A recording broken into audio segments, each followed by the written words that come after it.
عليكم السلام، أهلا وسهلا بكم محبتي في برنامجكم لحظات قرآنية، وهذه الحلقة رقم 775. ونعطي لمحة عن الانحناء الخلقي في عصر الخلفاء. ونبدأ بقى بالخلفاء الأمويين.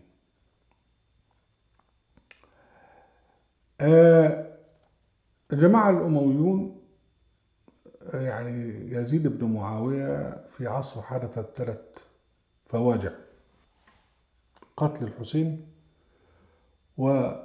واقتحام المدينة وانتهاك حرمتها وسبي نسائها، اغتصاب نسائها. حوالي 1000 من الأبكار افتضت بكارتهن. وبعدين بعد كده محاصرة الكعبة وضربها بالمجانيق أو المناجيق، مش عارف، بالمدافع الموجودة يعني، فاحترقت. يعني الانحلال الخلقي وصل إلى تدمير وحرق الكعبة، وده في عصر الأستاذ يزيد بن معاوية. 3 سنين حصل فيهم 3 فواجع. الجماعة الأمويون شافوا بقى إن هو المتاعب اللي بيجي لهم من أبناء المهاجرين والأنصار، ومعظمهم عايش في المدينة ومكة، فقال لك لا بقى احنا نشغلهم بحاجة. فانتشرت الجواري في مكة والمدينة، وانتشر المغنون، وأصبح لهم صيت وذكرهم التاريخ. وبالتالي أيضا الخلفاء بقى اللي هم قاعدين ما بحاربوش في دمشق كانوا بقى مشهورين أيضا بالانحلال الخلقي. وما عادش عيب أبدا إن واحد يكون ابن زنا ويكون مشهور زي عمرو بن العاص مثلا. لكن احنا عندنا في العصر الأموي بقى كان في واحد محمد بن عائشة، ده كان مجهول الأب، لكن كان صوته حلو جدا فدخل التاريخ. وبعدين أثار حسد بعض الناس، فكان يسمونه بابن عاهرة الدار. وإذا استحسنوا صوته قال أحسن ابن المرأة، لأن هم مش عارفين أبوه مين. ابن عائشة، مش طبعا عائشة أم المؤمنين، لا، واحدة اسمها عائشة يعني. وقال أنه أفسد بغناء فتيان المدينة، وكان أشهر المعجبين بصوته الحسن بن الحسن بن علي بن أبي طالب والخليفة الوليد بن يزيد الأموي. طبعا دول الناس اللي هم لقطاء دول، يعني اشتهروا عشان خاطر لهم يعني مميزات، سواء كان واحد قائد زي عمرو بن العاص أو واحد مغني زي ابن عائشة. لكن في آلاف ناس عادية من أبناء اللقطاء يعني لم يذكرهم التاريخ. الخلفاء الأمويين اللي هم انتشروا اللي هم اشتهروا بالانحناء الخلقي كان أولهم يزيد بن معاوية، اللي هو صاحب الفواجع الثلاث.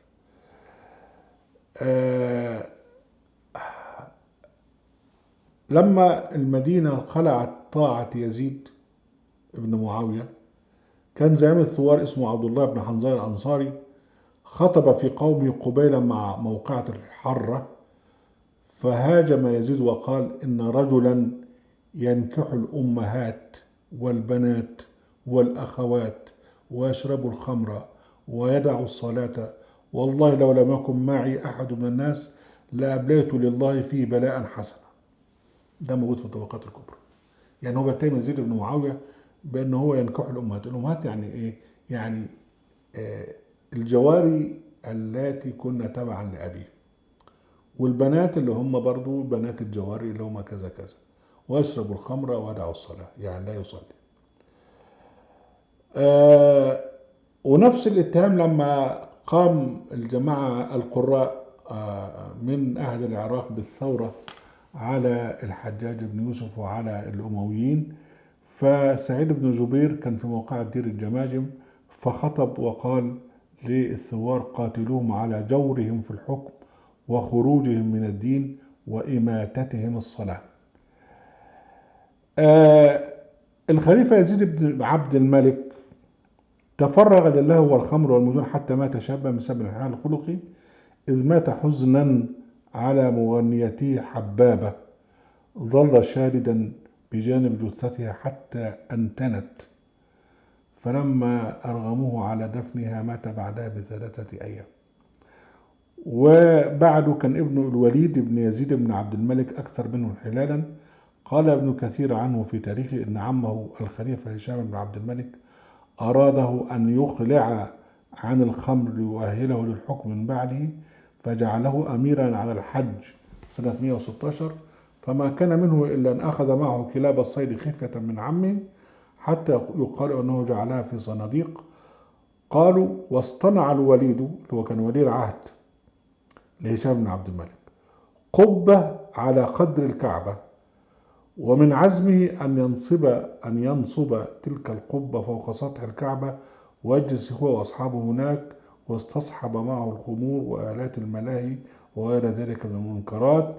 فلما وصل إلى مكة هاب، يعني خاف أن يفعل ما كان قد عزم عليه من الفسوق، فوق ظهر الكعبة خاف من الناس ومنكرم عليه في ذلك.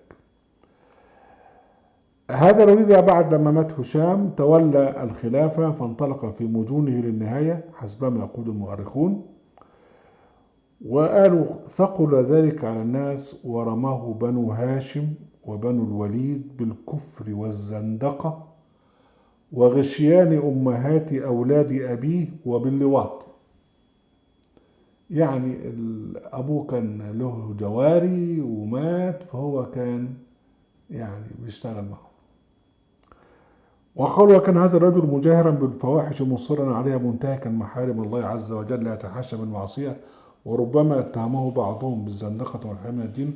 وقد روي أن أخاه سليمان كان من جملة من سعى في قتله، وقال أشهد أنه كان شروبا للخمر ماجنا فاسقا، ولقد أرادني على نفسي الفاسق، يعني حاول يتحرش بأخوه.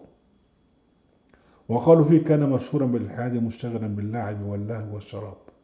وثار عليه ابن عمه يزيد بن وليد وقتل وتولى بعده.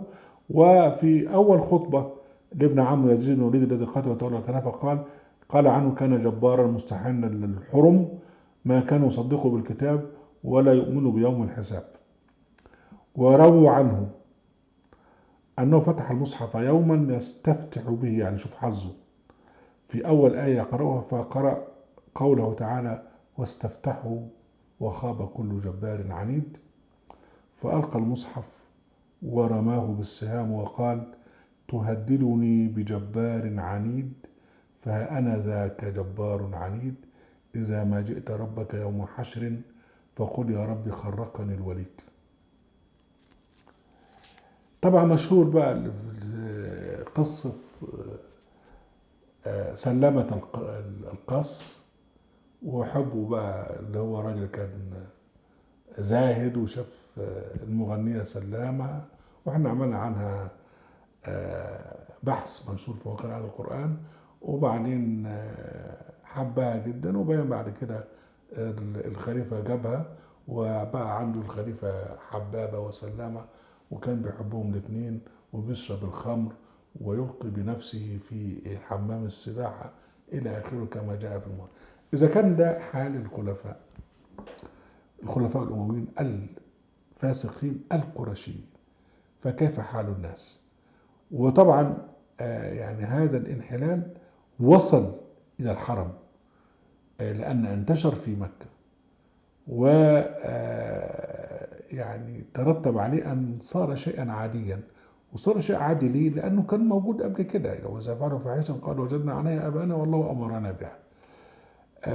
فهذا يعني جزء من الانحلال الخلقي الذي كان في عصر الخلفاء الأمويين، وطال منه البيت الحرام نصيب. أهلا وسهلا بكم أحبتي في برنامجكم العظات القرآنية وفي قناة القرآن وفي موقع القرآن.